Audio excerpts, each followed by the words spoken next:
Di sebuah kampung padat di pinggiran kota, berdiri sebuah warung bakso sederhana di ujung gang sempit.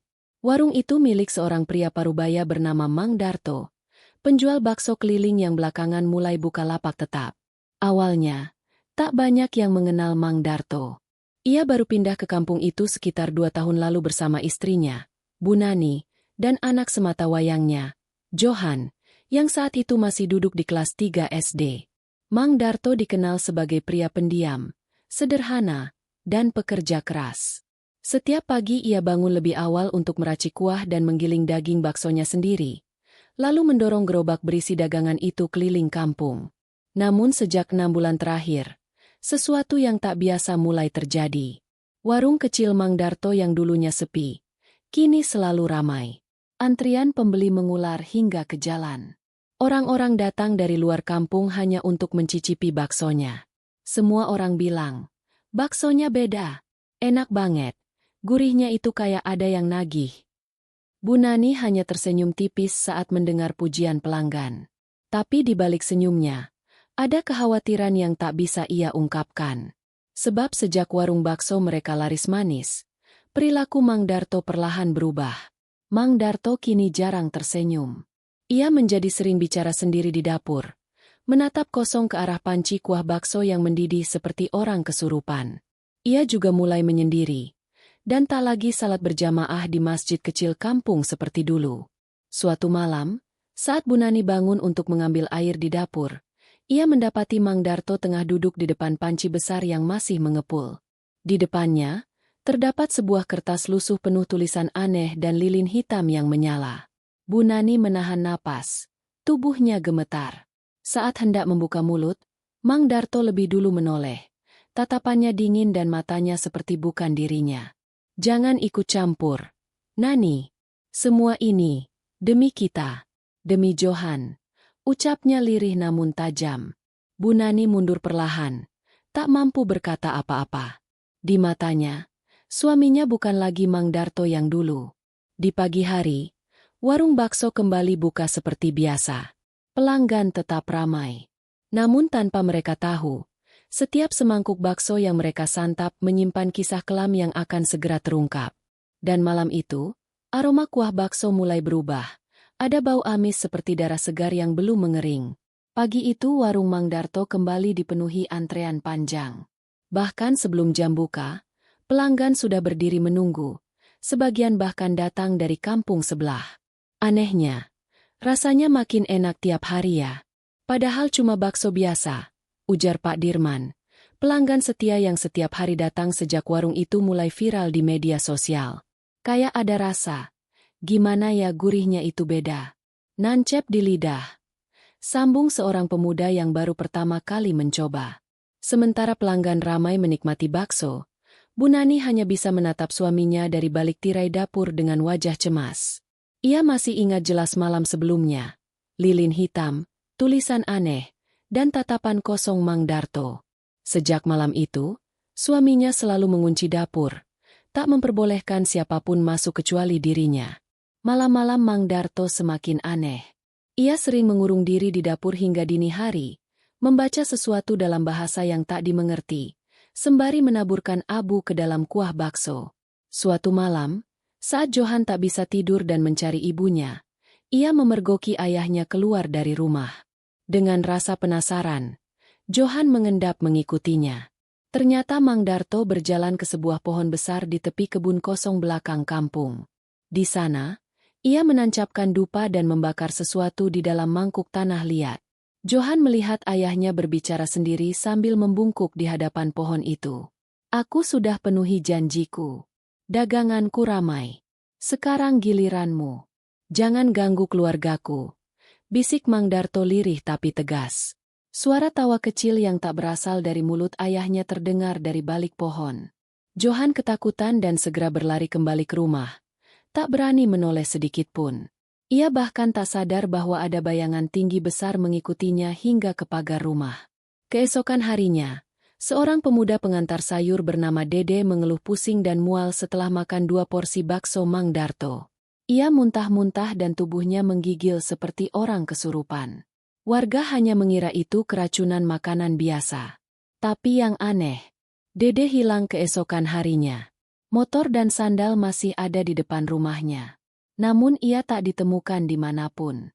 Orang-orang mulai berbisik, tapi tak ada yang berani menuduh. Kenapa tiap yang makan bakso Mang Darto jadi ketagihan? Bahkan ada yang katanya mimpin bakso itu tiap malam. Bu Nani semakin takut. Tapi suaminya tetap tenang, seolah tak terjadi apa-apa. Itu bukan salah kita, Nani. Mereka datang sendiri. Mereka yang ingin lebih dari sekadar rasa, kata Mang Darto sambil tersenyum tipis, senyum yang tidak lagi manusiawi. Malam semakin larut. Angin berembus pelan menyusup celah-celah rumah Mang Darto. Lampu dapur yang biasanya remang-remang kini sengaja dimatikan. Di dalamnya hanya ada cahaya dari lilin hitam dan asap kemenyan yang mengepul pekat. Mang Darto duduk bersila di depan panci besar berisi kuah bakso. Uapnya mengepul dan menyebarkan aroma menggoda. Namun bagi yang jeli, aroma itu bukan lagi seperti kaldu biasa, melainkan bau anyir bercampur amis, seperti daging mentah yang belum dicuci bersih. Tiba-tiba, sesuatu terdengar dari dalam panci. "Ah, panas, lepaskan, aku masih hidup." Mang Darto membuka matanya, menatap panci itu tanpa ekspresi. Ia tak terkejut. Sudah 3 malam berturut-turut ia mendengar suara-suara itu. Kadang tangisan, kadang bisikan. Namun ia sudah berjanji, dan perjanjian itu tidak boleh dilanggar. "Tumbal pertama sudah kau berikan, Darto." Suara itu terdengar dari arah sudut dapur, di mana bayangan hitam menggantung di dinding.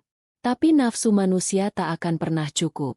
Kau harus terus memberi, kalau ingin warungmu tetap ramai. Mang Darto menunduk. Wajahnya penuh tekanan. Tapi matanya justru tajam, seperti menahan sesuatu yang lebih mengerikan dalam dirinya. Di sisi lain rumah, Bu Nani terbangun dari tidur karena mimpi buruk. Ia bermimpi melihat panci kuah yang terbuka, dan di dalamnya mengapung tangan manusia yang masih menggenggam sendok. Ia terengah-engah, berkeringat dingin. Saat ingin ke dapur, ia mendengar suara suaminya bicara sendiri. Tapi ketika ia intip, dapur gelap dan tak ada siapa-siapa. Panci besar terlihat mengepul meski api kompor tidak menyala. Bu Nani mulai merasa sesuatu yang janggal. Ia mencoba mengajak Mang Darto bicara keesokan harinya saat warung sudah tutup. "Bang, kalau memang ada yang abang sembunyikan, tolong bilang. Aku takut. Bakso kita memang enak, tapi kenapa aku kadang mencium bau amis dari kuahnya?" Mang Darto hanya tersenyum, lalu menepuk tangan istrinya. "Jangan takut, Nani. Rezeki itu sudah ada yang ngatur. Yang penting, kita jangan melawan arus. Yang melawan akan diseret masuk ke dalamnya." Sore itu, seorang bocah bernama Andi, anak tetangga yang sering membantu di warung, ditemukan pingsan di belakang rumah Mang Darto. Ia menggigil hebat dan saat sadar, ia menangis histeris. Aku lihat ada orang di dalam panci itu." Tangannya melambai, matanya minta tolong. Warga mulai panik, tapi seperti sebelumnya, tak ada yang berani menyelidiki lebih jauh. Karena siapapun yang mencurigai Mang Darto, entah kenapa selalu menghilang dalam waktu dekat. Dan malam itu, ketika Mang Darto kembali ke dapurnya, ia menatap panci besar itu dan berkata, "Besok, aku akan berikan yang berikutnya. Asalkan Johan dan Nani tetap aman." Dari balik uap kuah mendidih, terdengar bisikan licik. "Baik, tapi jangan pernah berhenti. Karena jika kau berhenti, kaulah yang akan kami rebus." Sejak kejadian bocah Andi yang ditemukan pingsan, suasana kampung mulai berubah. Beberapa warga diam-diam mulai membicarakan Mang Darto, tentang warungnya yang mendadak ramai, tentang pelanggan yang menghilang, dan tentang suara-suara aneh yang kadang terdengar dari dapur saat malam. Tapi tidak ada yang berani menegur langsung. Karena semua tahu, siapa yang terlalu ingin tahu, akan ikut ditelan gerobak bakso Mang Darto. Pagi itu, Mang Darto duduk sendiri di kursi warungnya yang masih tertutup. Ia menatap jalanan kosong sambil menggenggam seutas benang merah. Salah satu benda dari ritual yang kini sudah menjadi bagian dari hidupnya. 1 tumbal setiap bulan. Kau sudah tahu aturannya, Darto. Bisik suara dari dalam benaknya. Jika tak kau berikan, maka keluargamu yang akan kuambil lebih dulu. Mang Darto menelan ludah. Sudah 3 kali ia mengorbankan nyawa secara tak langsung. Ia tak pernah membunuh dengan tangannya sendiri, tapi ia tahu cara memanggil korban, dan membiarkan mereka menjadi umpan dari kekuatan tak kasat mata yang ia perjanjikan. Korban pertama, Dede, pengantar sayur. Korban kedua, Maya, siswi SMA yang sering bantu-bantu di warung. Korban ketiga, Pak Jamal, tukang tambal ban yang sempat berselisih dengan Mang Darto soal lahan dagang. Semua hilang tanpa jejak, dan semua sempat makan bakso buatan Mang Darto sebelum menghilang. Sore itu, seorang pemuda datang ke warung. Namanya Gilang, anak baru dari kota yang magang di kantor kelurahan. Ia ramah, suka bercanda, dan langsung akrab dengan Johan. Gilang sering main ke rumah Mang Darto dan bahkan membantu cuci mangkok di warung. Suasana jadi lebih ceria, dan Bu Nani pun merasa sedikit lega. Tapi Mang Darto justru semakin murung. Karena ia tahu, Gilanglah yang dipilih oleh makhluk itu. Makhluk yang selama ini menjaga kuah, daging, dan arus uang yang mengalir deras ke kantongnya. Anak itu ceria, pintar, dan belum ternoda. Bisik suara dalam mimpinya. Tumbal yang sempurna. Berikan dia, atau anakmu sendiri yang akan kami ambil. Di malam yang sama, Johan mengeluh pusing dan mimisan. Bu Nani panik.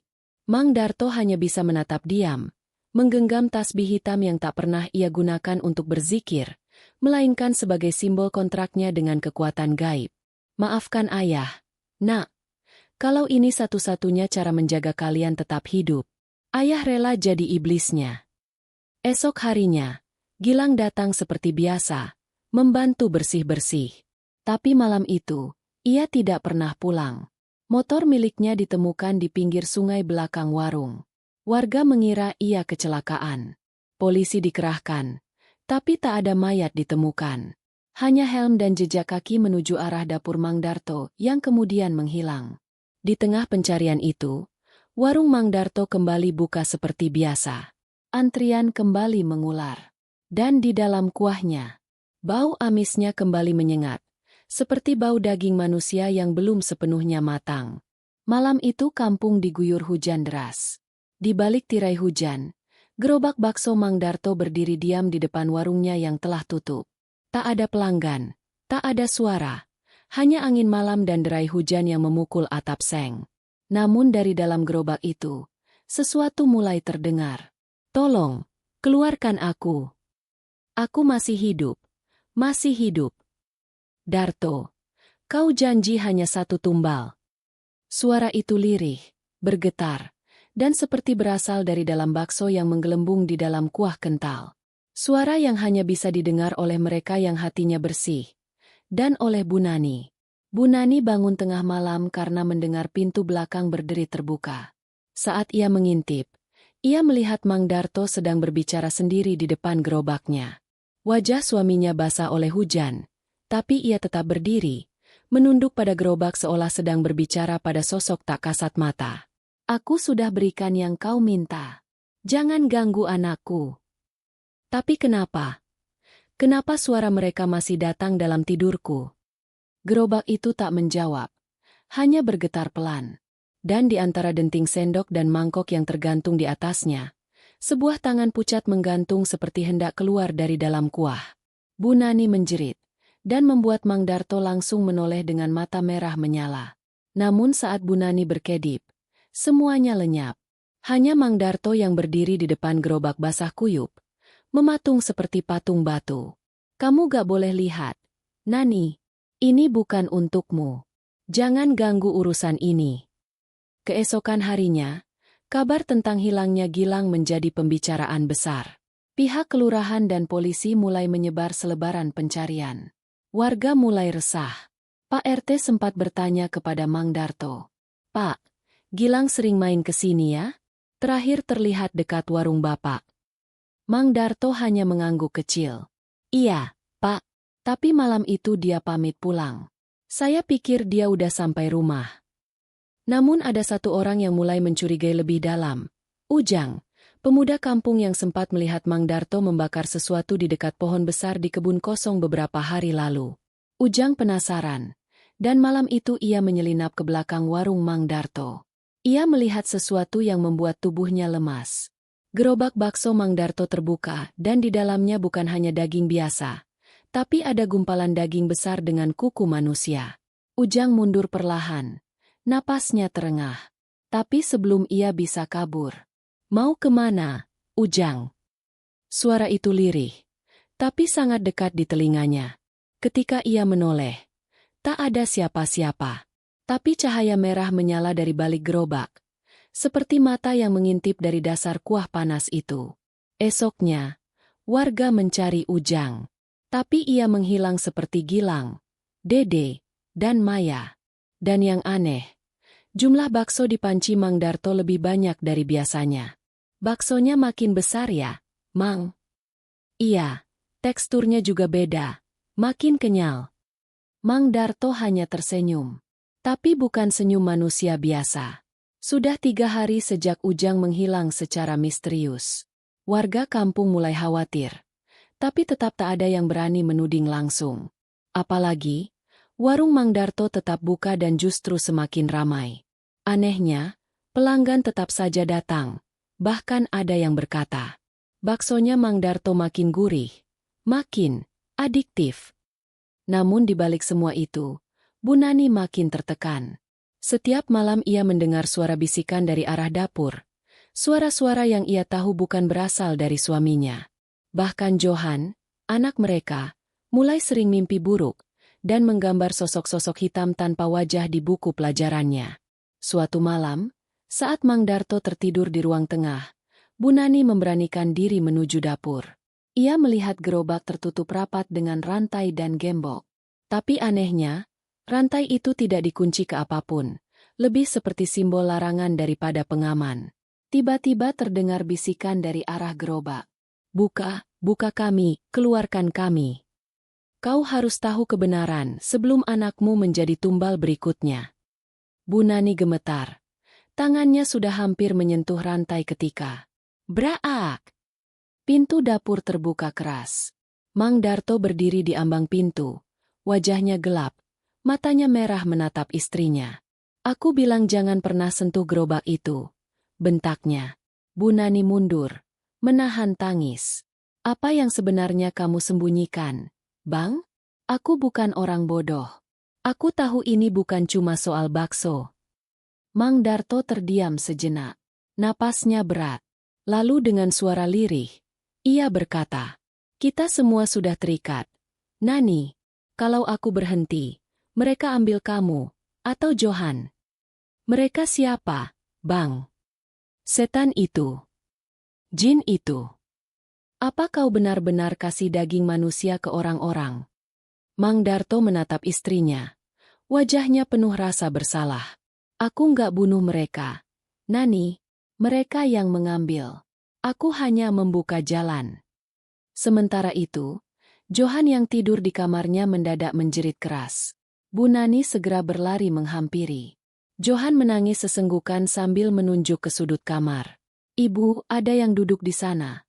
Badannya hitam, matanya merah. Dia bilang, aku akan direbus kalau ayah berhenti. Bu Nani menjerit dan memeluk Johan erat. Di luar, gerobak bakso berguncang sendiri meski angin tak bertiup. Dan dari dalamnya, terdengar suara tawa. Tawa yang sangat pelan, namun sangat dalam, seperti berasal dari neraka. Pagi harinya, Mang Darto meninggalkan rumah lebih awal dari biasanya. Ia berjalan menyusuri kebun kosong di pinggir kampung menuju sebuah pohon tua yang menjulang di sudut gelap. Tempat ia dulu memulai semuanya. Di sanalah awal dari seluruh kutukan ini dimulai. Di sanalah ia membuat fakta dengan penunggu, yang menjanjikan kelarisan dagang dengan bayaran darah manusia. Mang Darto duduk bersila di bawah pohon, menggenggam segenggam bunga 7 rupa yang ia lemparkan ke akar-akar pohon, sambil mengucap mantra yang diajarkan oleh sosok berjubah hitam yang kini hanya muncul dalam mimpi. Aku sudah beri yang kalian minta. Tapi jangan ganggu anakku. Jangan ganggu Nani. Angin tiba-tiba berembus sangat dingin. Akar pohon bergerak perlahan seperti ular hidup. Suara berat dan parau terdengar dari balik batang pohon retak. Tumbal belum cukup. Kau berutang nyawa, Darto. Kau lari, maka keluargamu kami ambil. Kau berhenti, maka tubuhmu akan kami rebus dalam panci terkutuk yang kau isi sendiri. Sementara itu, Bu Nani mencari bantuan diam-diam. Ia mendatangi Mbah Seno, seorang dukun sepuh yang tinggal di ujung kampung. Setelah mendengar cerita Bu Nani, wajah Mbah Seno menjadi pucat. Perjanjian pesugihan itu bukan sembarangan. Kalau suamimu sudah kasih tumbal, maka darahnya tak bisa dicabut begitu saja. Harus ada pembatalan, dan pembatalan itu butuh keberanian dan pengorbanan. Apa bisa, Mbah? Bisa, tapi kalian harus siap kehilangan. Makhluk yang menerima tumbal tak suka ditipu. Kalau mereka tak dapat tumbal, mereka ambil yang lebih berharga. Di hari yang sama, seorang warga bernama Pak Roni yang diam-diam ikut menyelidiki warung Mang Darto, tiba-tiba menghilang. Istrinya bilang ia terakhir terlihat malam hari sedang memperhatikan dapur Mang Darto dari pagar belakang. Keesokan paginya, warung bakso kembali buka seperti biasa. Tak ada yang aneh. Tapi ada satu pelanggan yang secara tak sengaja menemukan kuku manusia di dalam baksonya. Ia teriak, panik. Namun saat warga menoleh, kuku itu tiba-tiba hilang begitu saja, larut dalam kuah bakso yang mendidih di mangkok. Sore itu, Bu Nani menerima kabar mengerikan. Anaknya, Johan, hilang dari sekolah. Guru bilang Johan tak pernah keluar dari kelas. Tapi ketika dicek, tidak ada seorang pun di ruangannya. Semua jendela terkunci. Hanya satu hal yang tertinggal. Sebuah sendok bakso penuh darah di bawah bangku Johan. Mang Darto berlari seperti orang gila ke sekolah. Ia berteriak mencari anaknya, berusaha menerobos pagar, namun ditahan oleh warga dan polisi. Bu Nani pingsan dalam pelukan Mbah Seno. Di kejauhan, dari bayangan pepohonan, terlihat sosok hitam tinggi besar dengan wajah hangus dan gigi panjang, memegang tangan kecil yang terkulai lemas. Kau ingkar, Darto. Maka gantinya adalah darah dagingmu sendiri. Malam itu suasana rumah Mang Darto hening, namun bukan karena tenang, melainkan karena diliputi ketakutan yang menggumpal. Johan belum ditemukan. Bu Nani masih syok dan hanya bisa menangis dalam pelukan Mbah Seno. Sementara itu, Mang Darto berkali-kali menyiram wajahnya dengan air. Ia menatap bayangannya di kaca, namun yang ia lihat bukan dirinya. Matanya hitam legam, dan bayangannya tersenyum sinis, seolah mengejeknya. Kau pikir bisa menipu kami, Darto? Anakmu hanyalah awal. Jika kau tidak tunduk, seluruh kampung ini akan kubah jadi pesta darah. Di warung baksonya yang sudah seharusnya tutup malam itu, panci kuah besar tetap mendidih sendiri, padahal api tak menyala. Di permukaannya, muncul sesuatu yang membuat siapapun akan muntah ketakutan. Sepasang mata mengambang. Mata kecil, milik anak-anak. Mereka berkedip. Lalu, terdengar tawa kecil di sela gelembung mendidih. Mang Darto memberanikan diri masuk ke dapur. Ia sudah tak tahan lagi. Ambil aku saja. Jangan anakku. Teriaknya dengan mata memerah. Panci itu mengguncang, dan dari dalamnya, asap hitam tebal keluar. Asap itu perlahan membentuk wajah iblis. Tinggi, kurus, dengan kulit terbakar dan mata bolong penuh darah. Kau terlalu berharga untuk diganti. Kau juru masak kami, Darto. Kau penyaji neraka. Kau berhenti, maka kami sajikan kau sebagai menu utama. Sementara itu, Bu Nani diantar oleh Mbah Seno ke sebuah tempat keramat. Sendang tua yang dipercaya bisa membuka tabir dunia gaib jika ada darah yang tersambung dengan tumbal. Dengan rambut Johan yang masih terselip di sisirnya, Bu Nani melakukan ritual yang diajarkan. Air sendang yang awalnya jernih tiba-tiba berubah keruh, lalu merah seperti darah. Di dalamnya, terpantul wajah Johan, sedang menangis dalam kegelapan. Dia masih hidup, tapi terperangkap di dunia makhluk itu, kata Mbah Seno. Kalau ingin menyelamatkan Johan, Darto harus membatalkan perjanjiannya dengan menyerahkan dirinya sepenuh jiwa. Keesokan harinya, kabar makin menyebar. Warung bakso Mang Darto ditutup warga. Beberapa pemuda hendak merobohkan gerobaknya. Namun tiba-tiba seorang dari mereka kejang hebat dan muntah darah. Dari mulutnya keluar tulang kecil manusia. Mereka semua lari ketakutan. Gerobak itu tetap berdiri. Tak tersentuh. Seolah dijaga oleh kekuatan tak kasat mata. Di malam yang sama, saat Mang Darto hendak membakar seluruh isi dapurnya, terdengar suara lirih dari arah panci. "Ayah!" Itu, suara Johan. Lemah, memohon, dan terdengar seperti berasal dari dasar neraka. Malam itu, Mang Darto duduk di depan gerobak baksonya yang sudah dipenuhi bekas darah dari entah berapa nyawa. Tangan dan tubuhnya gemetar. Pandangannya kosong, wajahnya pucat pasi, tapi matanya memancarkan tekad. Ia telah mendengar suara Johan dari dalam panci.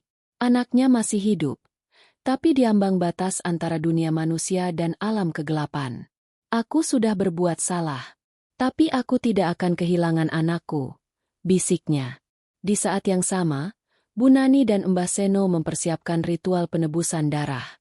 Menurut petunjuk leluhur yang disimpan Mbah Seno, hanya ada satu cara untuk membuka gerbang gaib dan merebut kembali jiwa Johan. Orang yang membuat perjanjian harus mengorbankan darah dan jiwanya sendiri. Tidak untuk makhluk gaib itu, tapi untuk Tuhannya. Ia harus menebus bukan dengan nyawa orang lain, tapi dengan penderitaannya sendiri. Mbah Seno menyiapkan sesajen, dupa putih, air sendang, dan sebilah keris pusaka yang pernah digunakan untuk memutus perjanjian setan di zaman penjajahan. Darto harus ikhlas. Harus sepenuhnya menyerahkan diri. Kalau dia setengah hati, maka iblis itu akan mengambilnya. Dan juga kita semua. Mang Darto mempersiapkan dirinya. Ia mengguyur tubuhnya dengan air bunga 7 rupa. Lalu membawa gerobak baksonya ke pinggir pohon angker tempat perjanjian awal dibuat. Satu persatu ia keluarkan isi gerobak. Panci kuah, sendok-sendok, dan daging mentah yang tampak seperti bukan daging biasa. Ia menyalakan api dan membakar semuanya. Asap mengepul tinggi, dan dari dalamnya muncul jeritan jiwa-jiwa yang pernah dikorbankan. Tangisan Maya, teriakan Dede, isak Gilang, jeritan Ujang, dan bahkan tangisan kecil dari Johan terdengar bersahut-sahutan. "Ampun, lepaskan kami. Kembalikan nyawa kami, Darto. Kau penjual kematian." Tiba-tiba, tanah di sekitar pohon retak. Akar-akar keluar seperti cakar monster. Dari dalam rekahan tanah itu, muncul sesosok iblis raksasa, hitam legam, bertanduk, dan tubuhnya dipenuhi wajah-wajah manusia yang melolong kesakitan. "Kau kira bisa mengingkari perjanjianmu, Darto? Kami beri kau kekayaan, pelanggan, makanan, dan kau ingin keluar tanpa bayar." Mang Darto berdiri gemetar. Namun ia angkat keris pusaka pemberian Mbah Seno. "Aku bayar dengan jiwaku. Ambil semuanya. Asalkan anakku kembali." Iblis itu tertawa keras. Bumi bergetar. Tapi ketika Mang Darto menyayat telapak tangannya dan membiarkan darahnya menetes ke akar pohon, petir menyambar keras. Dupa dan air suci dari ritual Mbah Seno menyatu dalam cahaya terang menyilaukan. Pohon itu terbakar. Iblis mengerang marah. Dari dalam retakan, muncul bayangan Johan yang ditarik paksa oleh tangan-tangan hitam. Mang Darto menjerit, menerjang ke arah bayangan Johan. Ia peluk tubuh anaknya kuat-kuat, meski tangan dan kakinya mulai ditarik oleh makhluk-makhluk hitam. "Ayah, aku takut. Ayah di sini, Nak. Ayah nggak akan ninggalin kamu." Bom! Cahaya putih meledak dari dalam pohon. Segalanya hening. Pagi harinya, warga menemukan Mang Darto tergeletak tak sadarkan diri di bawah pohon, dengan Johan berada di sampingnya. Masih hidup, namun dalam keadaan lemas. Gerobak baksonya hangus terbakar. Tidak ada yang tersisa. Hanya satu benda yang ditemukan utuh di tengah bara api. Keris pusaka yang kini berubah warna menjadi hitam pekat. Sudah seminggu berlalu sejak ritual penebusan di bawah pohon angker. Mang Darto selamat. Secara fisik, tapi jiwanya tak lagi sama. Ia lebih banyak diam. Tidak berbicara kecuali ditanya. Tidak menyentuh makanan. Tidak pernah lagi mendekati dapur. Tatapannya kosong, seperti seseorang yang menyimpan luka yang tak bisa dijelaskan dengan kata-kata. Sementara itu, Johan mulai pulih secara perlahan.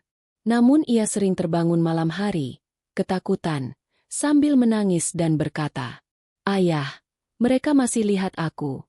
Mereka masih marah." Bu Nani, yang kini mengurus rumah sepenuhnya, mulai merasakan kejanggalan baru. Meski gerobak bakso sudah terbakar habis, ia beberapa kali mencium bau kuah bakso dari dapur tengah malam. Kadang saat ia mencuci piring, air dari keran berubah menjadi berwarna merah samar. Dan yang paling menakutkan, panci bekas bakso Mang Darto tiba-tiba muncul kembali di pojok dapur. Ia tahu, panci itu sudah ia buang ke jurang seminggu lalu. "Bang, panci itu, kok bisa balik lagi?" tanya Bu Nani pelan, dengan tubuh gemetar.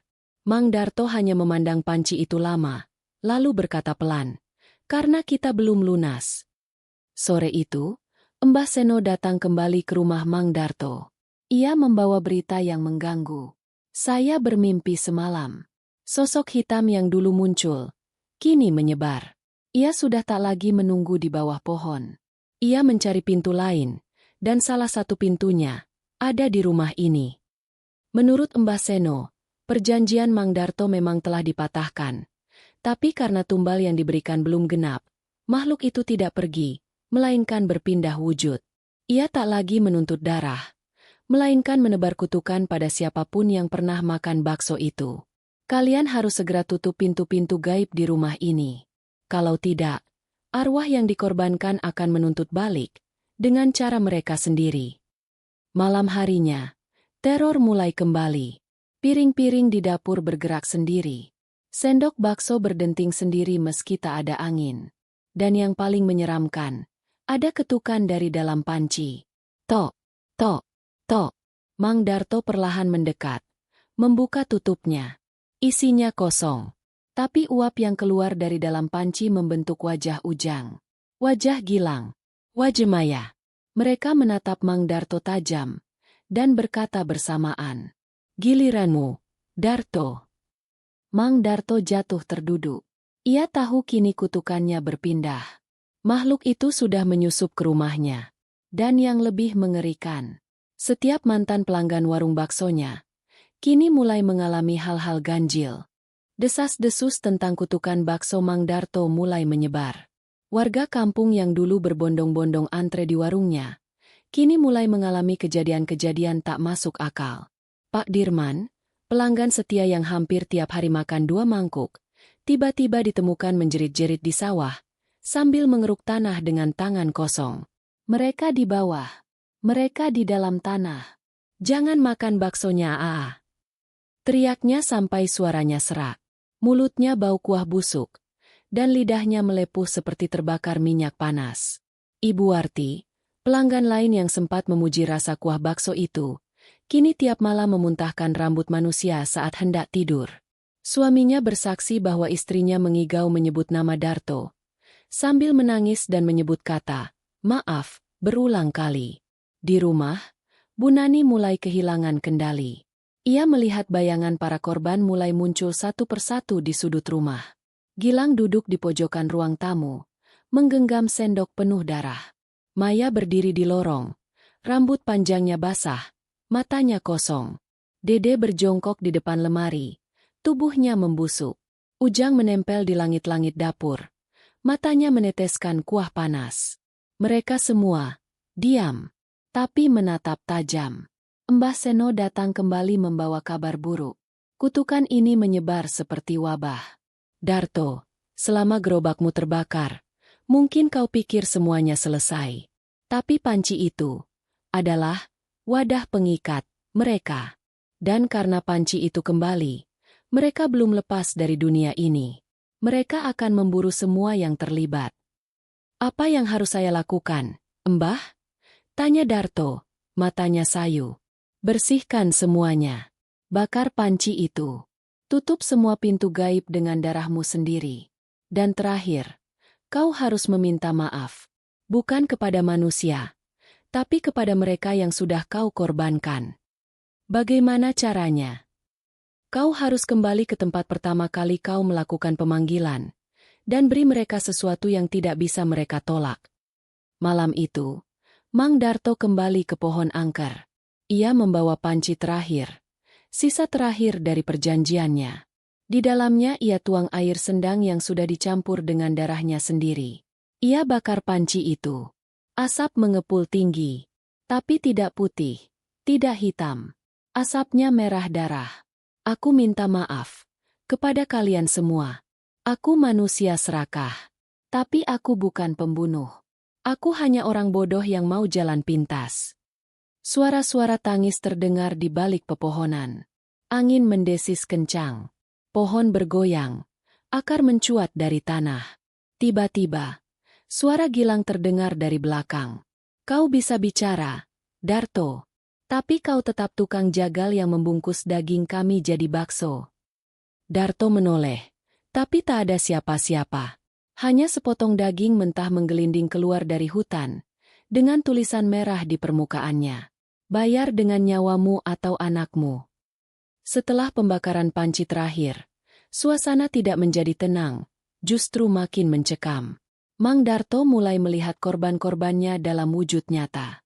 Bukan lagi bayangan. Bukan lagi ilusi, tapi benar-benar nyata. Maya duduk di sudut kamar mandi. Tubuhnya dipenuhi luka bakar. Dede berdiri di dekat dapur dengan leher terkulai. Ujang muncul tiap dini hari di luar jendela, menatap rumahnya dengan tatapan tajam. Gilang, kini sering muncul di dalam mimpi Johan. Aku kedinginan, aku sendirian. Kenapa ayahmu yang masak aku? Ucapnya dalam mimpi. Membuat Johan berteriak tiap malam. Bu Nani makin tertekan. Rambutnya mulai rontok. Di lantai, sering ditemukan gumpalan daging mentah padahal ia tak pernah membeli atau menyentuh daging lagi sejak kejadian itu. Sementara itu, di kampung, semua mantan pelanggan warung bakso Mang Darto mulai ketakutan. Ada yang mendadak sakit keras. Ada yang bunuh diri. Ada yang hilang tiba-tiba tanpa jejak. Kampung mulai panik. Warung Mang Darto ditandai warga sebagai tempat terkutuk. Beberapa orang mencoba membakar ulang rumah Darto. Namun api tidak bisa menyala. Kayu dan bensin berubah menjadi air berlendir. Malam ketujuh setelah pembakaran panci, makhluk itu datang. Langit gelap tanpa bintang. Angin mati. Dan bau amis memenuhi seluruh rumah. Dari dalam kamar Johan, terdengar suara tangis anak kecil. Lalu tawa, lalu bisikan.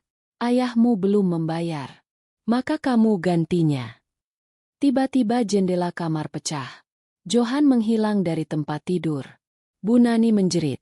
Sementara Mang Darto seperti kehilangan kesadaran. Jatuh pingsan dengan darah mengalir dari telinga dan matanya. Ia terbangun di dunia kelam. Semua gelap. Semua sunyi. Hanya ada satu cahaya redup dari kejauhan. Dan di bawah cahaya itu, Johan terikat di atas altar batu. Di sekelilingnya, berdiri sosok-sosok korban. Gilang, Maya, Dede, Ujang, dan Pak Roni. Mereka semua menatap Darto, lalu berkata bersamaan, "Tebus dosamu dengan nyawa. Hanya itu yang bisa menyeberangkan kami, dan menyelamatkan anakmu." Tiba-tiba, makhluk hitam itu muncul dari balik kabut. Kali ini tubuhnya jauh lebih besar, bertanduk panjang, dan mengeluarkan aroma busuk. Ambil belati ini, Darto. Tusuk hatimu sendiri, atau lihat anakmu dibelah di depan matamu. Mang Darto menangis. Lututnya goyah. Tapi ia tahu, ini akhir dari perjanjian neraka yang ia buat sendiri. Dengan tangan gemetar, ia memegang belati. Ia menatap Johan untuk terakhir kali. Anaknya menangis, tapi berkata, "Ayah, kalau ini satu-satunya jalan, aku ikhlas." "Tidak, Nak. Ayah yang harusnya mati. Bukan kamu." Mang Darto berteriak, dan menusukkan belati itu ke dadanya sendiri. Jeritan terdengar menggema. Cahaya menyambar. Altar hancur. Dan semua sosok korban lenyap dalam cahaya putih. Tersenyum. Termasuk Johan. Mang Darto terbangun di dunia nyata. Ia bernafas berat. Tubuhnya penuh luka. Dan mulutnya mengucurkan darah. Johan berada di sampingnya. Selamat. Tapi, kini Mang Darto tak bisa bicara. Tak bisa berdiri. Tak bisa makan. Ia hanya bisa menangis diam-diam. Tubuhnya lumpuh. Jiwanya kosong. Itulah harga yang harus dibayar. Ia menebus semua dosa. Dengan mengorbankan jiwa dan tubuhnya sendiri. Sudah 2 minggu sejak Mang Darto mengorbankan dirinya dalam dunia gaib demi menyelamatkan Johan. Kini, tubuhnya lumpuh total. Ia hanya bisa berbaring, menatap langit-langit kamar dengan mata terbuka. Tak bisa bicara, tak bisa bergerak, hanya bisa menangis diam-diam ketika mendengar suara anak dan istrinya. Bagi warga, Mang Darto sudah dianggap mayat hidup. Tapi bagi Bu Nani, itu harga dari keegoisan masa lalu. Bu Nani kini hidup sederhana, menjaga Johan yang mulai kembali ceria meski masih sering mimpi buruk. Tapi kejadian ganjil belum sepenuhnya berhenti. Suatu malam, Johan memanggil ibunya dengan suara gemetar. "Bu, di lemari belakang, ada yang taruh, mangkok." Ketika Bu Nani membuka lemari tua dekat dapur, ia terkejut luar biasa. Di dalamnya ada sebuah mangkok putih bergaris merah. Dan di dalamnya, ada satu butir bakso kecil, berdenyut. Seperti jantung yang hidup. Bu Nani langsung melempar mangkok itu ke lantai. Pecah, tapi baksonya tetap utuh. Ia membungkusnya dengan kain putih dan membakarnya di luar rumah. Namun, keesokan paginya, bakso itu muncul kembali, di atas meja makan. Mbah Seno kembali datang dan memeriksa rumah. Kutukan itu bukan hanya di tubuh Darto, tapi juga di rasa yang dulu pernah ia ciptakan dalam semangkok bakso itu. Apa maksudnya, Mbah? Bakso yang pernah dibuat dari darah perjanjian, tak bisa dihancurkan oleh api biasa. Ia menempel pada dunia manusia, sebagai warisan kegelapan. Dari catatan kuno milik Mbah Seno, ada satu kemungkinan terakhir. Jika rasa kutukan itu tertinggal di dunia, maka ia akan mencari wadah baru. Dan wadah itu adalah mereka yang masih punya hubungan darah dengan si pembuat. Johan. Malam harinya, Johan tiba-tiba mematung. Ia duduk di lantai dengan mata kosong, dan tangannya menggenggam sendok kecil. Ia menggumam. "Ayah, bilang kalau aku harus nerusin dagangan baksonya." Ayah bilang, rasa itu nggak boleh hilang, harus tetap disukai orang. Bu Nani memeluk anaknya erat-erat. Ia sadar, kutukan itu belum berakhir. Rasa dari pesugihan itu masih tertanam di darah mereka. Dan saat ia menatap ke arah kamar Mang Darto, suaminya menatapnya dan tersenyum samar. Pagi itu, Bu Nani terbangun dan mendapati Johan tak ada di kamarnya. Panik, ia menyisir setiap sudut rumah, hingga mencium aroma familiar yang menusuk hidung. Aroma kuah bakso. Tapi bukan kuah biasa. Kuah ini bau busuk, anyir, bercampur bau daging mentah dan dupa terbakar. Di dapur, Bu Nani membeku. Johan berdiri di depan kompor, memasak sesuatu. Panci besar mengepul, dan di dalamnya mengambang beberapa butir bakso, yang berdenyut pelan seperti organ hidup. "Johan, kamu ngapain?" teriak Bu Nani. Johan menoleh perlahan, senyum di wajahnya datar. "Ayah bisikan resepnya semalam, Bu." Katanya, "Ini resep lama. Resep yang bikin dagangan selalu laku. Rasa yang bikin orang gak bisa berhenti." Bu Nani langsung mematikan api kompor, memeluk Johan dengan tubuh gemetar. "Enggak, Nak. Kita nggak akan masak itu lagi. Kita harus lepas dari semua ini." Tapi Johan mulai menangis. "Tapi ayah bilang, kalau kita berhenti, nanti mereka datang lagi." Tak lama setelah itu, kejadian aneh kembali muncul. Tetangga depan rumah Bu Nani mendadak kerasukan. Ia mengamuk, melolong sambil mengunyah sesuatu yang tak terlihat. "Bakso. Aku mau bakso. Kasih aku bakso darahnya Darto. Aku lapar. Aku belum kenyang." Tubuhnya kejang, matanya terbalik, lalu muntah gumpalan rambut dan kuku manusia. Warga yang dulu jadi pelanggan tetap Mang Darto mulai menunjukkan gejala yang sama. Ketagihan pada rasa tertentu. Mencari bakso, yang rasanya beda. Mengalami mimpi buruk tentang dapur, pisau, dan daging mentah. Mbah Seno menyimpulkan, rasa itu telah menjadi virus kutukan. Dan kini, ia tertanam dalam lidah orang-orang yang pernah mencicipinya. Selama masih ada orang yang mengingat dan menginginkannya, resep itu tak akan mati. Di tengah kepanikan, Bu Nani mengajak Johan untuk pergi dari kampung. Namun saat mereka mengemasi barang, Johan mendadak kerasukan. Ia menoleh ke arah ibunya dan berkata dengan suara bukan suaranya. "Kemana kalian pergi? Resep ini belum selesai. Kau pikir bisa lepas dari warisan neraka? Ini bukan resep biasa. Ini perjanjian." Tiba-tiba, panci di dapur mendidih sendiri. Gerobak bakso yang sudah hangus terbakar muncul kembali di halaman rumah. Masih utuh, masih berdiri, dan masih berisi satu mangkok bakso. Dengan tulisan darah di bawah mangkuk. "Teruskan atau semua mati." Gerobak bakso itu berdiri lagi di halaman. Padahal sudah dibakar, dihancurkan, ditanam dalam tanah. Tapi malam itu ia kembali, utuh, berdiri sendiri, menantang. Di atasnya ada mangkuk putih dengan tulisan merah darah. "Teruskan atau semua mati." Bu Nani tak sanggup lagi menahan air mata. Johan duduk di ruang tengah, wajahnya kosong, dan sesekali bergumam. "Aku harus masak, Bu. Ayah nggak bisa. Jadi aku harus teruskan." Mbah Seno dipanggil untuk terakhir kalinya. Ia datang dengan membawa dua benda sakral. Sebuah keris kuno yang dipercaya bisa memutus jalur pesugihan antar generasi. Sebuah kendi air warisan leluhur yang hanya boleh digunakan untuk menghapus jejak perjanjian darah. "Kita tak bisa hanya lari, Nani. Tapi kita juga tak boleh meneruskan. Ada satu jalan terakhir. Kita hapus semua jejak perjanjian.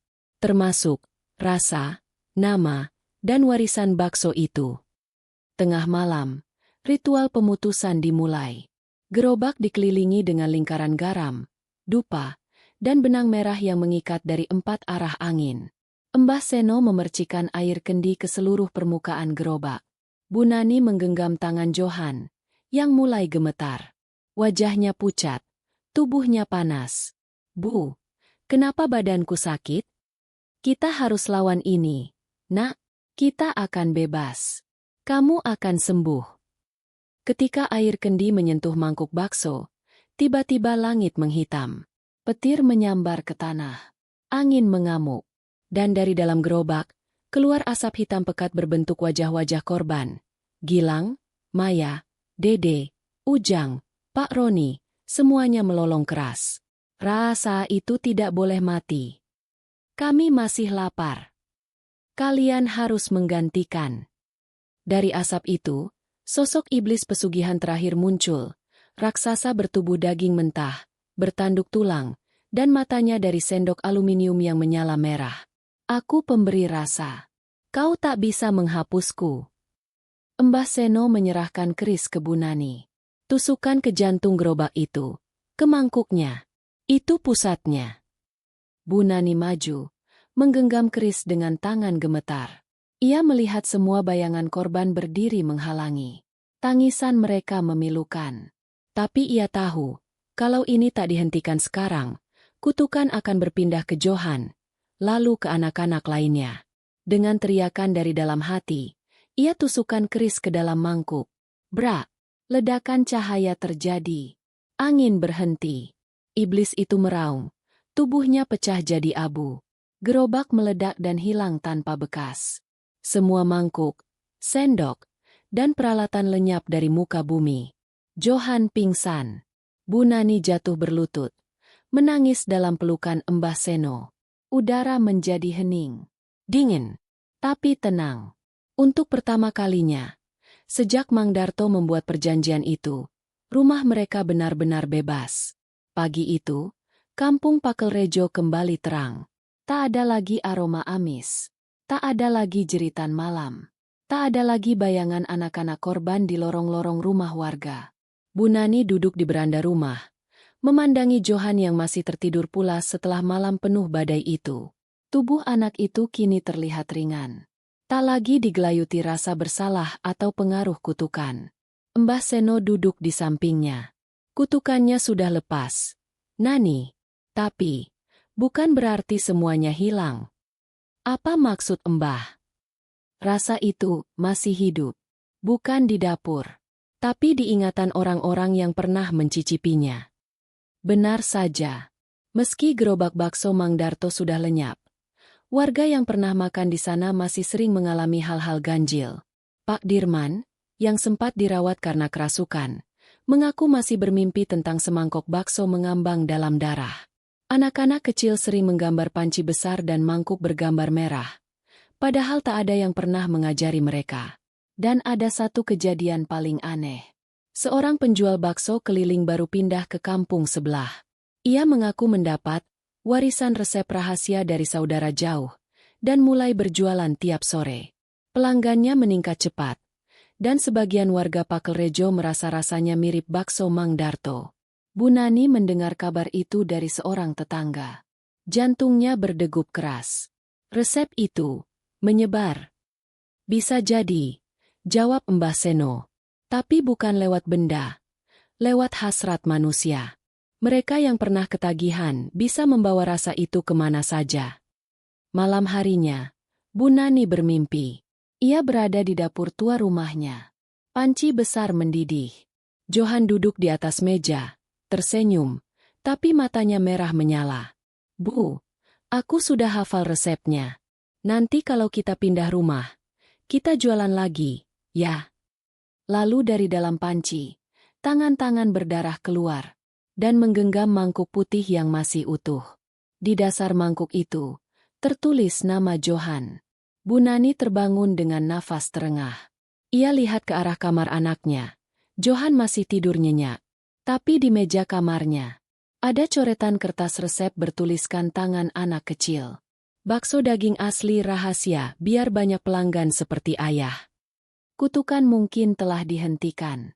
Tapi ingatan tentang rasa akan selalu mencari wadah baru. Beberapa hari berlalu. Bu Nani berusaha bersikap seperti biasa, menata rumah, memasak makanan sehat untuk Johan, dan membersihkan sisa-sisa masa lalu yang masih melekat di setiap sudut rumah. Namun, ketenangan itu hanya di permukaan. Di dalam hati, ia tahu, kutukan mungkin telah dikunci, tetapi jejaknya belum sepenuhnya hilang. Johan, yang sempat membaik, mulai menunjukkan gejala aneh lagi. Ia lebih sering menyendiri. Suka menulis resep di buku catatannya.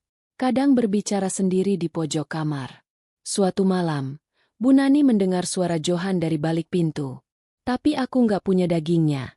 Harus nunggu malam Jumat, ya. Saat dibuka, Johan hanya tersenyum. Nggak apa-apa, Bu. Aku cuma ngobrol sama teman. Bu Nani tak tinggal diam. Ia menyusuri kampung, mencari tahu tentang penjual bakso baru di kampung sebelah. Namanya Mas Rehan. Umurnya sekitar 30-an. Penampilan bersih dan sopan. Tapi saat Bu Nani mengamati dagangannya, jantungnya berdebar. Panci dan sendok yang digunakan identik dengan milik suaminya dulu. Bahkan, motif mangkok yang dipakai sama persis. Garis merah, bercak hitam samar, dan satu goresan halus di dasar mangkuk yang membentuk huruf D. Malam itu, Bu Nani kembali bertemu Mbah Seno. Saya takut, Mbah. Rasa itu sudah berpindah. Bahkan Johan seperti mulai dipengaruhi lagi. Itu artinya jejak kutukan belum terhapus sepenuhnya. Jawab Mbah Seno pelan. Ada satu cara terakhir.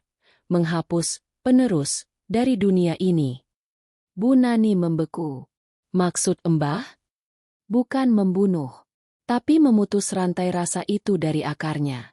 Kita harus mengunci ingatan dan lidah Johan sebelum ia mewarisinya sepenuhnya. Di malam purnama, Bu Nani dan Mbah Seno melaksanakan ritual penghapusan warisan rasa. Johan diletakkan di atas kasur pandan, dikelilingi oleh bunga kantil dan daun sirih. Air mawar, abu dupa, dan kendi kecil berisi ramuan akar pahit diteteskan ke bibir Johan. Johan menggeliat. Matanya sempat menyala merah. Ia berteriak, "Jangan ambil rasanya." Itu punya aku. Tapi Mbah Seno terus melantunkan doa. Bu Nani menggenggam tangan anaknya sambil menangis. Lalu, semuanya hening. Pagi harinya, Johan terbangun. Ia menatap ibunya dan berkata polos. Bu, kemarin malam aku mimpi aneh. Tapi aku lupa rasanya. Bu Nani tersenyum. Nggak apa-apa. Nak, lupakan saja. Itu cuma mimpi. Warisan rasa iblis telah terputus.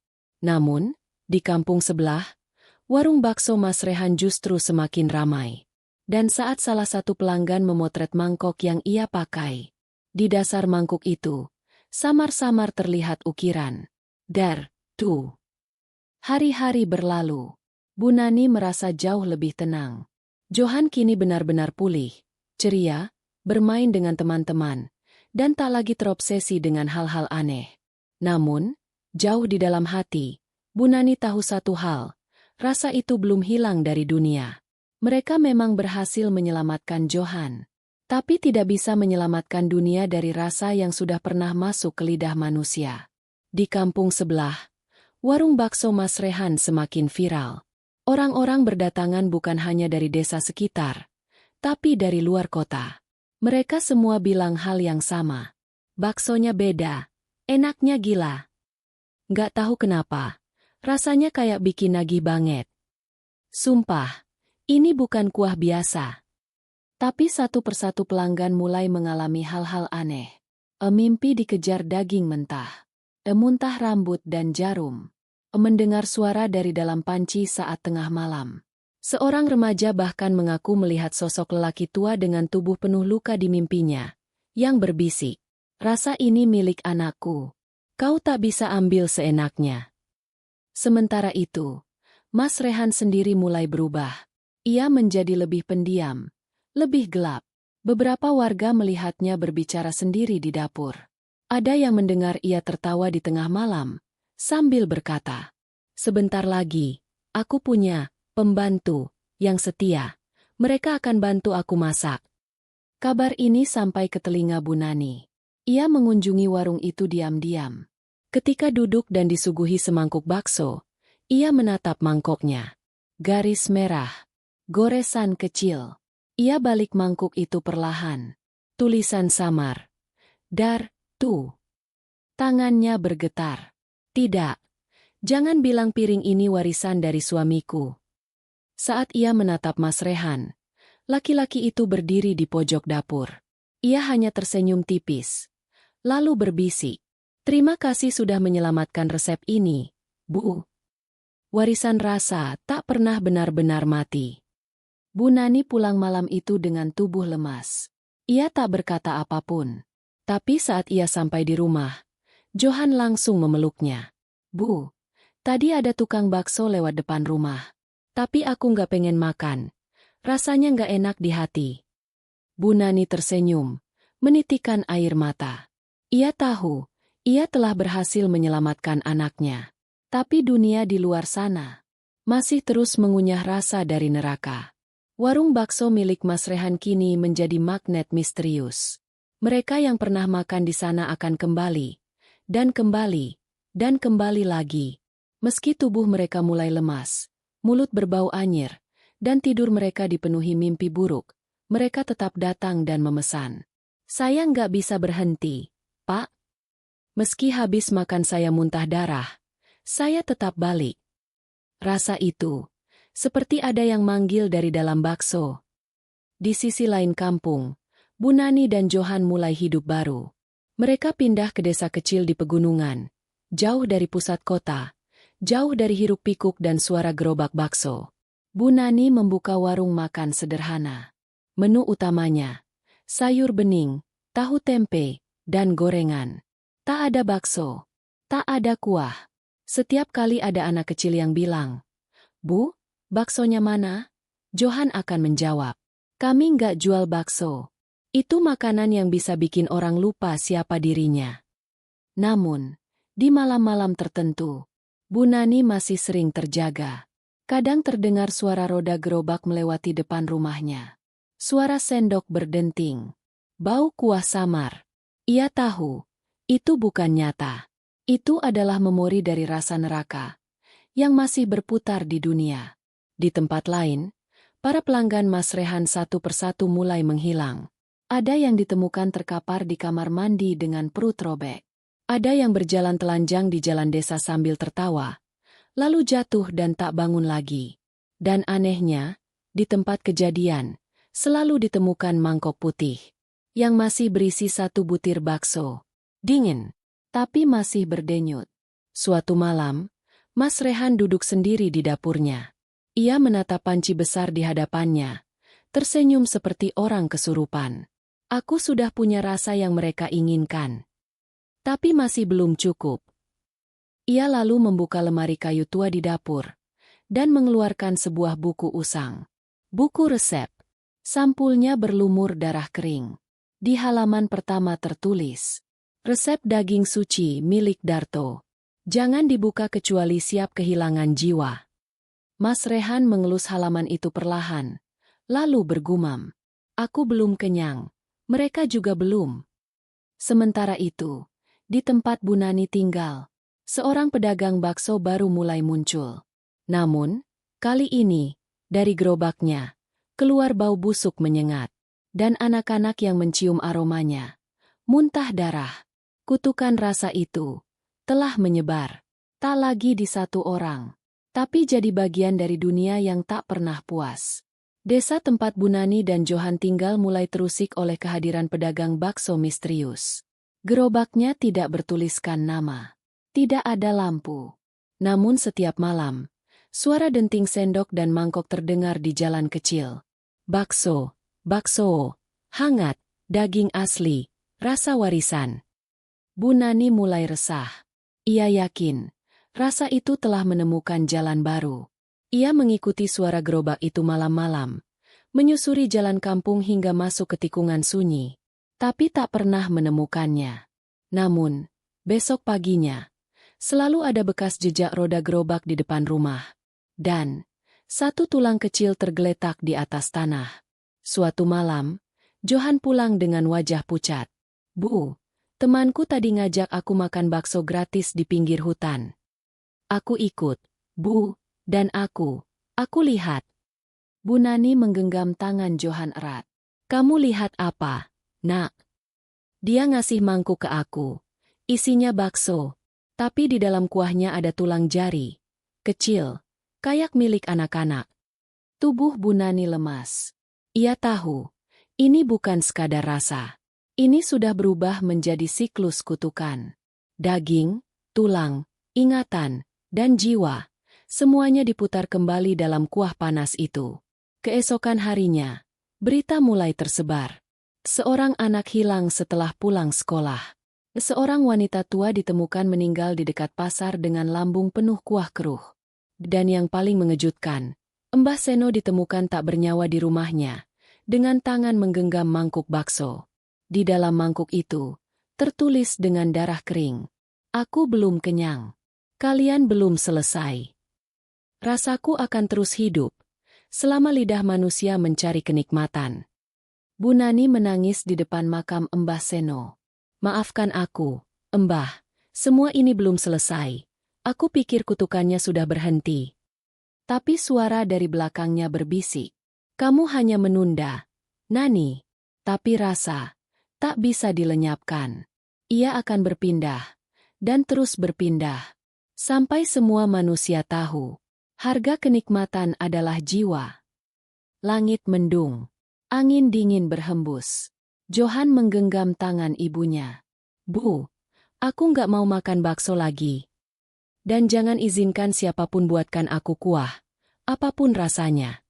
Bu Nani memeluk Johan erat. "Kita harus pergi lagi, Nak. Kita tak bisa hidup di antara orang-orang yang masih lapar." Bu Nani dan Johan memutuskan pindah lagi. Kali ini ke wilayah pedalaman, dekat perkebunan teh, jauh dari jalan raya dan perkampungan ramai. Mereka menumpang di rumah kosong milik kenalan lama almarhum Mbah Seno. Harapannya sederhana. Jauh dari suara gerobak. Jauh dari rasa yang tak bisa dimusnahkan. Tapi malam pertama di rumah baru, angin berembus dingin, Dan dari kejauhan, bakso, rasa warisan, bakso hangat, buat yang belum kenyang. Suara itu tak lantang, justru pelan, bergetar, seperti desahan orang kelaparan. Bu Nani mengunci jendela, membacakan doa untuk Johan yang mulai ketakutan. Tapi saat malam makin larut, aroma kuah panas mulai merambat lewat celah atap. Pagi harinya, Johan demam tinggi. Ia mengigau. Bu, aku mimpi. Kita duduk di warung kecil. Tapi semua yang makan di situ matanya kosong. Dan sendok-sendoknya bukan dari besi, Bu, tapi dari tulang. Bu Nani tak sanggup lagi. Ia mengambil semua barang, menyiram garam dan bunga 7 rupa ke sekeliling rumah. Membakar semua sisa-sisa resep, buku catatan Johan, bahkan pakaian Mang Darto yang dulu masih disimpannya. Tapi saat keluar rumah, ada warung kecil berdiri di tengah kebun. Tak pernah ada sebelumnya. Tak ada jalan ke sana. Tapi kini berdiri, dari kayu lapuk. Atapnya dari seng karatan. Dan di depannya, plang papan bertuliskan, bakso warisan. Sejak 1996. Dengan gemetar, Bu Nani berjalan mendekat. Tak ada orang di sana. Tapi kuah panas mendidih di dalam panci. Dan di meja kayu, ada foto keluarga Mang Darto. Iya, Darto. Johan kecil. Dibingkai rapi, meski penuh darah. Di bawah foto, tergeletak buku tamu dengan tulisan-tulisan miring. Terima kasih atas rasanya. Saya tidak lapar lagi. Akhirnya saya tahu, rasa ini bukan dari dunia. Dan di halaman terakhir, tertulis nama Johan Darto. Dengan tinta merah segar. Bu Nani berteriak. Ia mundur. Tapi saat berbalik, warung itu sudah tak ada. Tak ada sisa. Tak ada papan. Tak ada foto. Hanya satu mangkuk putih, yang kini ada di tangan Johan, saat ia berdiri di depan rumah. Mangkuk itu penuh kuah, dan satu butir bakso di dalamnya, masih berdetak. Johan berdiri di depan rumah. Tangannya menggenggam sebuah mangkuk putih. Di dalamnya, kuah keruh yang mengepul, dan satu butir bakso, berdenyut seperti jantung yang hidup. Bu Nani membeku. Nak, dari mana kamu dapat itu? Johan menunduk. Aku nggak tahu, Bu. Tadi waktu bangun tidur, mangkuk ini udah ada di tanganku. Bu Nani merebut mangkuk itu dan melemparkannya ke tanah. Tapi tidak pecah. Sebaliknya, kuahnya justru mendidih makin keras. Dan dari dalamnya, terdengar suara-suara. Rasa ini belum selesai. Kau janji melanjutkan. Warisan ini harus dituntaskan. Tiba-tiba langit mendung. Burung-burung beterbangan. Dan di kejauhan, suara gerobak kembali terdengar. Tapi kali ini, bukan 1, 3, 5, 7 suara roda. Semua datang dari arah berbeda. Mengelilingi rumah Bu Nani dari kejauhan. Mereka datang, Bu. Katanya, waktunya perjamuan terakhir. Malam itu, rumah Bu Nani dikepung oleh suara mangkuk berdenting, sendok mengaduk, dan uap kuah mengambang. Sosok-sosok hitam berdiri di luar pagar, mata merah menyala, tubuh mereka seperti mayat-mayat pelanggan lama bakso Mang Darto. Mereka tak berbicara, hanya menatap, menunggu, menginginkan. Bu Nani tahu, hanya satu cara untuk mengakhiri semuanya. Ia harus mengorbankan dirinya sendiri. Sebagai penutup rasa, yang pertama kali ikut menyaksikan perjanjian Mang Darto. Dengan mantap, ia membawa mangkuk itu ke tengah rumah. Ia menyalakan api dupa, menyiram diri dengan ramuan pembersih leluhur dari warisan Mbah Seno. Lalu, ia duduk, dan berkata pada Johan, Nak, kamu jangan ikut. Ibu harus selesain semua ini. Kutukan ini dimulai di keluarga kita, dan harus berakhir di sini. Johan menangis. Bu jangan pergi. Jangan tinggalin aku. Bu Nani tersenyum lembut. Kamu harus hidup, Nak. Tapi jangan pernah cari rasa ini lagi. Jangan pernah masak dengan niat selain kasih sayang. Bu Nani meneguk kuah bakso itu perlahan. Sejenak, Ia melihat seluruh kehidupannya terputar cepat. Mang Darto muda, Johan bayi, gerobak bakso pertama, perjanjian darah, wajah-wajah korban. Dan akhirnya, wajahnya sendiri. Tubuh Bu Nani bergetar, lalu diam. Sosok-sosok hitam di luar rumah satu persatu menghilang. Gerobak-gerobak berhenti berdenting. Angin reda. Langit kembali terang. Dan mangkuk itu akhirnya retak. Retakan halus. Lalu pecah jadi debu.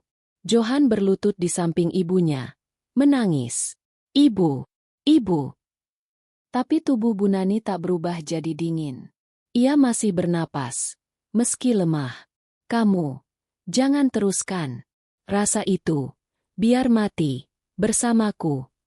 Pagi harinya, rumah itu kosong. Johan ditemukan oleh tetua desa, sendirian di ruang tengah. Tak ada mangkuk, tak ada kuah, dan tak ada tubuh Bu Nani. Yang tersisa hanya foto lama Bu Nani dan Johan, tergantung di dinding. Dengan satu tulisan kecil di bawahnya. Rasa yang tulus, tak butuh darah. Setelah malam kelam itu, rumah kecil Bu Nani ditinggalkan. Tak ada lagi yang tinggal di sana. Penduduk desa hanya mengenang tempat itu sebagai rumah sunyi, yang konon dulu dihuni oleh wanita tabah dan anak lelaki baik hati. Namun mereka tak tahu cerita sebenarnya. Johan kini diasuh oleh seorang guru di pesantren kecil di kaki gunung. Ia tumbuh menjadi anak pendiam, rajin belajar, dan gemar menolong. Namun ada satu hal yang membuat semua orang heran. Ia tak pernah mau makan bakso. Bahkan saat anak-anak lain mencicipi, Johan akan pergi dan berdoa di sudut musola. Setiap malam Jumat, ia bermimpi melihat ibunya, tersenyum di dapur, memasak sayur bening dan tahu goreng. Kadang terdengar suara Mang Darto tertawa pelan, dari kejauhan. Tapi makin lama, suara itu memudar. Seolah dunia rasa yang dulu menyeret keluarganya, perlahan lenyap. Beberapa tahun kemudian, Johan membuka warung makan kecil. Ia menamainya Warung Ibu. Menu yang ia sajikan sederhana.